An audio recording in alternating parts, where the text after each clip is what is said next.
اور استاد نے اپنا پیغام جو ہے وہ بالکل صحیح پہنچایا، یعنی اپنے دل میں کچھ نہیں رکھا، اس میں سے کچھ چھپایا نہیں ہے، اپنی طرف سے پوری کوشش کی ہے، تو پھر استاد سے سوال نہیں ہوگا، یا اس عالم سے سوال نہیں ہوگا، یا اس شخص سے سوال نہیں ہوگا کہ تم نے اللہ کا پیغام جو ہے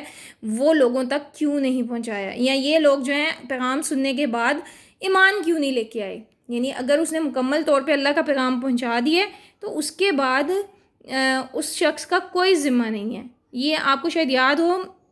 جب ہم روزانہ اپنا پڑھتے ہیں تو آخر میں یہ آیت پڑھتی ہوں، وما علینا الا البلاغ۔ اس کا مطلب کیا ہے؟ اس کا مطلب یہی ہے، اور نہیں ہے مجھ پر مگر صرف پہنچا دینا،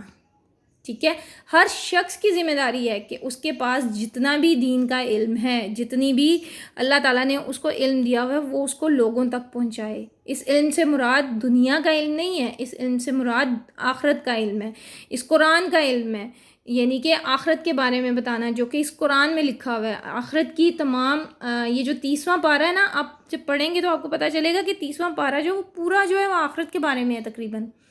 ٹھیک ہے؟ تو اس قرآن کو اگر آپ ترجمے سے پڑھ لیں تو میرا نہیں خیال کہ انسان جو وہ پھر ڈٹ کر کسی برائی پر جو ہے وہ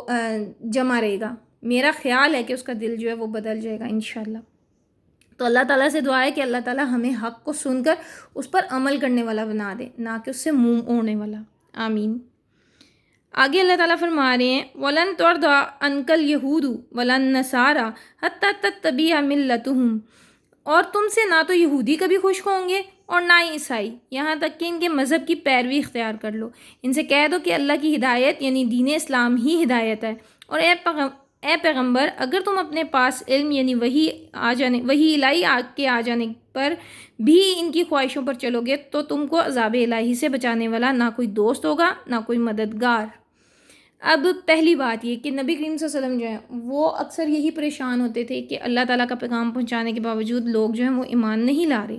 تو اسی بارے میں اللہ تعالیٰ نے پچھلی آیت بھی بتائی کہ آپ سے اہل دوزخ کے بارے میں پوچھ نہیں ہوگی۔ دوسرا یہ کہ آگے اللہ تعالیٰ انہیں تسلی بھی دے رہے ہیں کہ نہ تو یہودی آپ سے کبھی خوش ہوں گے اور نہ عیسائی، جب تک آپ ان کے دین کی پیروی نہ کر لیں۔ اب اس دین سے مراد توریت اور انجیل نہیں ہے، وہ دین نہیں ہے جو توریت اور انجیل میں تھا، بلکہ وہ دین ہے جس میں وہ سب خرافات جو ہیں وہ شامل تھیں جو ان لوگوں نے دین سمجھ رکھا تھا، اور رنگ ڈھنگ بھی جو ہے اپنی مرضی کا اختیار کیے ہوئے تھے، توریت میں اور انجیل میں تحریف کر دی، یعنی کہ وہ دین جو ہے یہاں پہ دین سے مراد یہ ہے۔ تو آگے اللہ تعالیٰ فرما رہے ہیں کہہ دو کہ اللہ کی ہدایت یعنی دین اسلام ہی ہدایت ہے۔ یہاں پہ اللہ تعالیٰ فرما رہے ہیں کہ دین ہدایت یعنی ہدایت والا جو دین ہے، یہاں پہ ہدایت سے مراد قرآن ہے، اللہ تعالیٰ کا دین اسلام ہے، یعنی کہ جو اس پر چلے گا وہی اصل ہدایت پر ہوگا۔ اور آپ کو پتہ ہے کہ شریعت محمدی آ جانے کے بعد پچھلی تمام شریعتیں جو ہیں وہ منسوخ ہو گئی تھی، ٹھیک ہے، اور صرف شریعت محمدی جو ہے اس پر جو ہے وہ عمل کرنا جو ہے وہی ہر شخص پر فرض ہے۔ اس کے علاوہ اس میں ہمارے لیے کیا، اچھا آگے اللہ تعالیٰ فرما رہے ہیں کہ اگر آپ اپنے پاس اللہ تعالیٰ کا علم آ جانے کے بعد بھی ان کی خواہشوں پر چلیں گے، ان کو راضی کرنے کی کوشش کریں گے، تو آپ کو عذاب الہی سے بچانے والا نہ تو کوئی دوست ہوگا اور نہ ہی کوئی مددگار۔ اب یہاں پہ آپ یہ دیکھ لیں کہ یہ نبی کریم صلی اللہ علیہ وسلم سے کہا جا رہا ہے، جنہوں نے اسلام کی خاطر اتنی صعوبتیں اور اتنی مصیبتیں برداشت کی، ٹھیک ہے؟ تو ایک عام انسان جو ہے اس میں ہمارے لیے کیا نکتہ ہے؟ اس میں ہمارے لیے یہ نکتہ ہے کہ اگر کوئی شخص اسلام قبول کرنے کے بعد واپس یہودی یا عیسائی بن جاتا ہے، ٹھیک ہے، تو اس کو اللہ کے عذاب سے بچانے والا کوئی نہیں ہے۔ آپ کو پتہ ہے جو شخص ایمان لانے کے بعد اپنا دین بدل دے، مرتد ہو جاتا ہے اس کو کہتے ہیں، تو اس کی سزا جو ہے اسلام میں وہ قتل ہی ہے، یعنی اتنی سخت سزا ہے اس کی۔ استغفر اللہ استغفر اللہ استغفر اللہ۔ آگے اللہ تعالیٰ فرما رہے ہیں الذین آتیناہم الکتاب یتلونہ حق تلاوتہ اولئک یؤمنون بہ ومن یکفر بہ فاولئک هم الخاسرون۔ جن لوگوں کو ہم نے کتاب عنایت کی ہے وہ اس کو ایسا پڑھتے ہیں جیسا اس کے پڑھنے کا حق ہے، یہی لوگ اس پر ایمان رکھنے والے ہیں، اور جو اس کو نہیں مانتے وہ خسارہ پانے والے ہیں۔ اب یہاں پہ اللہ تعالیٰ یہ فرما رہے ہیں کہ جن لوگوں کو ہم نے کتاب عنایت کی تھی وہ اس کو ایسا پڑھتے ہیں جیسا اس کے پڑھنے کا حق ہے، یعنی قرآن کی بات ہو رہی ہے، اور انڈائریکٹ یہاں پہ نا اشارہ جو ہے وہ ان اہل یہود پہ ہے جو کہ یہودیوں میں عالم تھے، جو کہ قرآن توریت کو بہت غور سے پڑھتے تھے۔ اس کے علاوہ یہود میں کچھ یعنی اہل کتاب میں کچھ ایسے لوگ بھی تھے جو توریت کو بہت غور سے پڑھتے تھے اور دین پر عمل کرنے کی کوشش کرتے تھے، جو کہ توریت کے مطابق۔ اور پھر اگر ان کو کچھ سمجھ نہیں آتا تو وہ اپنے علماء سے رابطہ کرتے تھے سمجھنے کے لیے۔ اس کے علاوہ کچھ علماء تھے جو کہ توریت کو بہت زیادہ غور سے پڑھتے تھے، جس میں یہ نئے نبی کے یعنی آخری نبی کے آنے کی تمام نشانیاں بھی تھیں، اور قرآن کے بارے میں بھی تھا، قرآن کی بھی کہہ لیں پیشن گوئی تھی۔ تو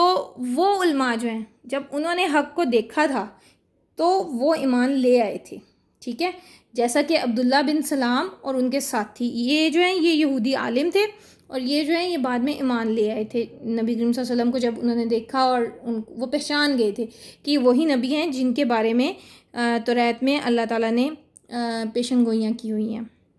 تو یہاں پہ اللہ تعالیٰ فرما رہے ہیں کہ جن لوگوں کو ہم نے کتاب عنایت کی وہ اس کو ایسا پڑھتے ہیں جیسا اس کے پڑھنے کا حق ہے، یعنی اس کو پورے غور و خوض سے پڑھتے ہیں، یہی لوگ ایمان لانے والے ہیں۔ اور جو اس کو نہیں مانتے وہ خسارہ پانے والے ہیں، یعنی جو لوگ اس کو جان کر بھی، اس کو سن کر بھی اس پر ایمان نہیں لاتے تو وہ خسارہ اٹھانے والے ہیں، اور وہ خسارہ آپ کو پتہ ہے کیا ہے، وہ آخرت کا خسارہ ہے، ٹھیک ہے۔ اگر کوئی شخص دنیا میں بہت زیادہ مالدار ہے، اس کے پاس اللہ تعالیٰ نے بہت نعمتیں دی ہیں، اور وہ بے دین ہے اور وہ اللہ تعالیٰ کے احکامات نہیں مانتا، تو وہ خسارہ پانے والا ہے۔ آپ اس کو کامیاب شخص جو ہے وہ نہیں سمجھ سکتے۔ اللہ تعالیٰ ہمیں ایسے خسارے سے بچائے، اللہ تعالیٰ ہمیں نیک لوگوں میں شامل کرے، اہل ایمان میں، ان اہل ایمان میں شامل کرے جن کو نبی کریم صلی اللہ علیہ وسلم نے جنت کی خوشخبریاں سنائی ہیں، آمین۔ وما علینا الا البلاغ۔ آج ہم نے سورہ بقرہ کی آیت نمبر 121 تک پڑھ لی ہے، کل انشاءاللہ ہم آیت نمبر 122 سے دیکھیں گے۔ آپ سب کا میرے ساتھ رہنے کا اور اس کلام کو سننے کا بہت بہت شکریہ، جزاکم اللہ خیرا کثیرا۔ اللہ آپ کو اس کا بہترین اجر دے۔ اللہ سے دعا ہے کہ اللہ تعالیٰ اس قرآن کو ہماری زندگیوں کا، ہمارے دلوں کا، ہماری قبر کا، ہمارے روز محشر کا ساتھی بنا دے، اور اس کی برکت سے ہماری زندگی میں جو مشکلات ہیں، جو پریشانی ہیں، یا جو یہ وبا اس ملک میں پھیلی ہوئی ہے، اللہ تعالیٰ ان سب کو دور فرما دے، آمین۔ السلام علیکم ورحمۃ اللہ وبرکاتہ۔